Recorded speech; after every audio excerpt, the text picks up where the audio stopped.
할렐루야. 하나님의 은혜와 평강이 새벽을 깨워 예배하시는 성도님들의 심령과 가정에 충만하기를 소망합니다. 추워진 날씨 가운데 강건하실 수 있도록 늘 삶을 잘 살피시고요. 또 어제 눈이 와서 이제 바닥이 좀 미끄러운 가운데 있습니다. 출입하실 때 계단 조심하셔서 또 예배 후에 기도하시고 또 귀가할 수 있기를 바랍니다. 욥은 감당치 못할 시험을 당합니다. 무엇보다 욥의 고난은 이해할 수 없는 고난인 것이죠. 그래서 욥이 할 수 있는 것은 아무것도 없었습니다. 다만 하나님 앞에 나아가 간절히 탄식하며 호소할 뿐인 것이죠. 알 수 없으니까 알게 해달라고, 주의 뜻을 발견하게 해달라고. 이해할 수 없는 고난을 만났을 때 할 수 있는 것이 아무것도 없는 것이죠. 욥은 세상을 향해서 하소연하지 않습니다. 사람들을 붙들고 내 말 좀 들어보라고 하지 않습니다.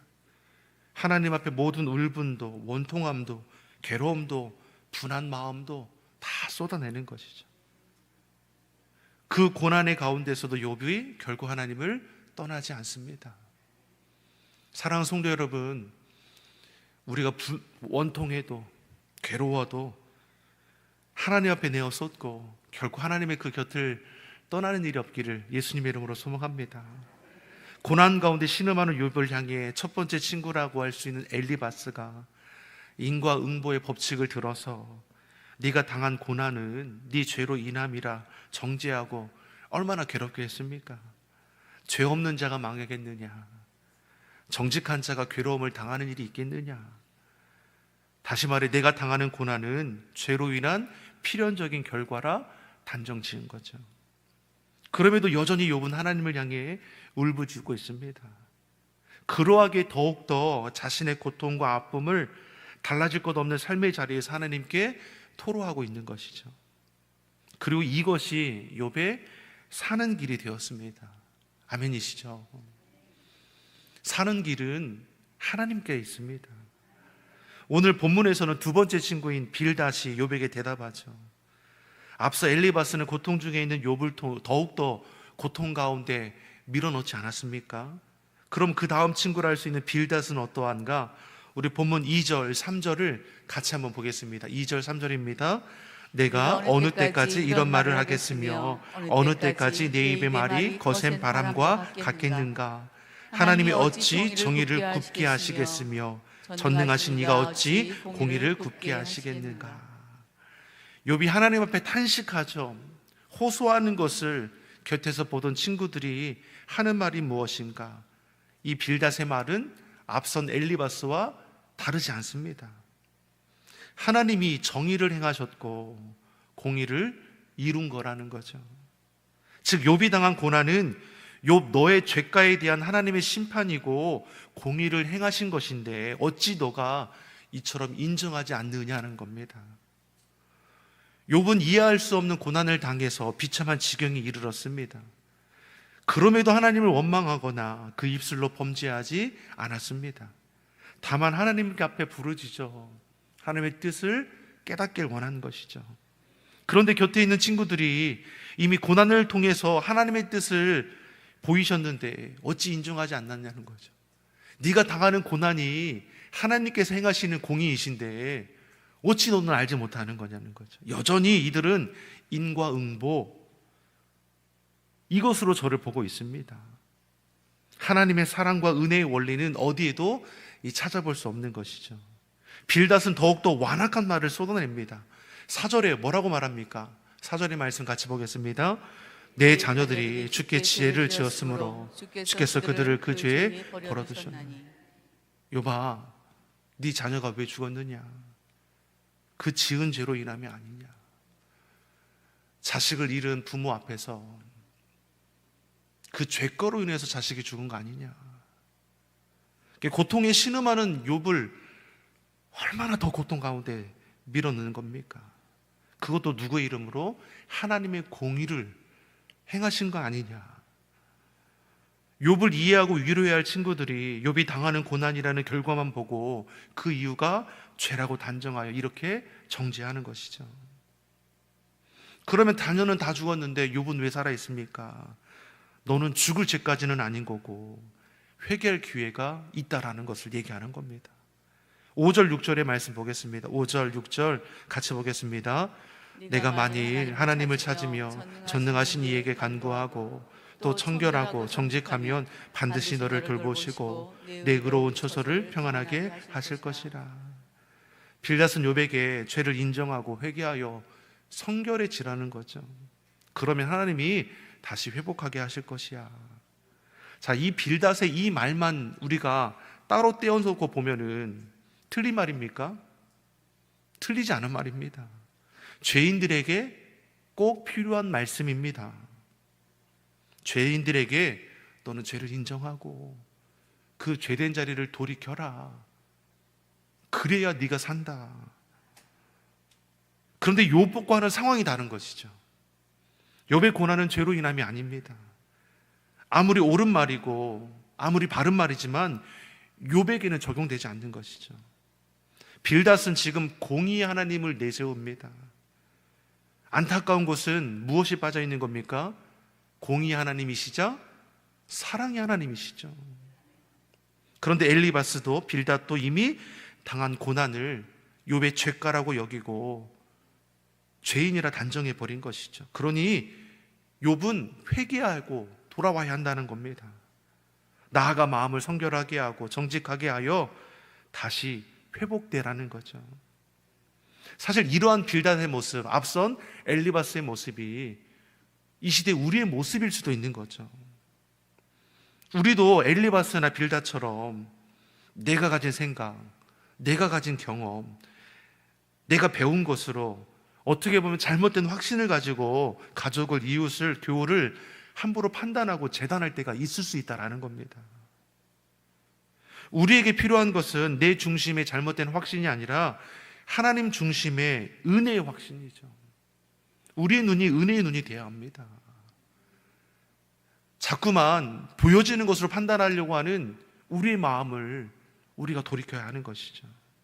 하나님의 은혜와 사랑의 원리로 내가 무장이 되면 아무리 나를 해코지하고자 하는 고약한 자일지라도 하나님의 은혜로 우리를 바라볼 수 있는 것이죠.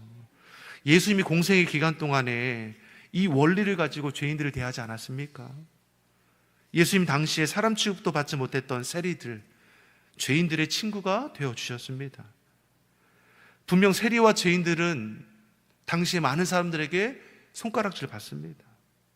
모든 사람들이 정죄하고 재단해 버릴 뿐입니다. 그런데 하나님은, 예수님은 하나님의 그 은혜와 사랑의 원리로 저들을 대하시니 죽을 죄인이 아니라 잃어버린 양으로 보셨습니다. 그런 은혜와 사랑 가운데 죄인들이 변화되는 것이고 저들의 삶이 회복되는 것이죠. 근데 오늘 본문의 빌닷은 이 잘못된 확신을 가지고 욥을 정죄합니다. 그러면서 우리가 잘 아는 말씀이 이 빌닷의 입을 통해서 나옵니다. 7절의 말씀입니다. 우리가 너무나 좋아하는 말씀이죠. 같이 읽어보겠습니다. 내 시작은 미약하였으나 내 나중은 심히 창대하리라. 너무나 좋아하는 말씀 구절 아닙니까? 이 자체로 보면 참으로 은혜롭고 소망이 되는 말씀입니다. 그런데 빌닷이 어떤 의도를 가지고 이 같은 말을 했습니까? 지금 내가 왜 미약한지 아느냐? 왜 네 집안이 망하고 자녀들이 한순간을 다 잃고 왜 너는 병든 자가 됐는지 아직도 모르느냐? 뇌 죄로 인함이라. 그러니 내 죄가를 인정하고 죄된 자리를 떠나라. 그러면 내 나중이 회복되지 않겠느냐? 빌닷의 이 말은 욥을 축복하기 위해서 하는 말이 아니었습니다. 오히려 욥을 죄인이라 단정하고 회개를 촉구하기 위해서 주었던 말이죠. 그 내용이 아무리 좋아도 욥에게는 어떤 위로도 되지 않았을 것이죠. 우리도 빌닷의 잘못된 확신을 가지고 우리 삶을 보게 되면 어떤 일이 일어났겠습니까? 길을 가다가 여러분 걸려 넘어졌다고 생각해 보십시오. 밥을 먹다가 돌을 씹었다고 생각해 보십시오. 길을 가다가 교통사고를 당하고 시험에 떨어지고 사업이 어려워지면 다 어떻게 되는 겁니까? 다 우리 죄 때문에 그런 겁니까? 지금 빌닷의 잘못된 확신은 이런 방향으로 가게 만드는 것이죠. 이 땅에 겪게 되는 괴로움, 고통, 실패가 다 죄로 인함이 아니냐라고 될 수 있는 겁니다. 내가 하나님 앞에 범죄했기 때문에 길을 가다 넘어지는 것이고, 밥을 먹다가 돌을 씹는 것이고, 교통사고도 나고 시험에 떨어지고 사업도 어려워지는 거 다 내 죄가 되는 겁니까? 아니죠.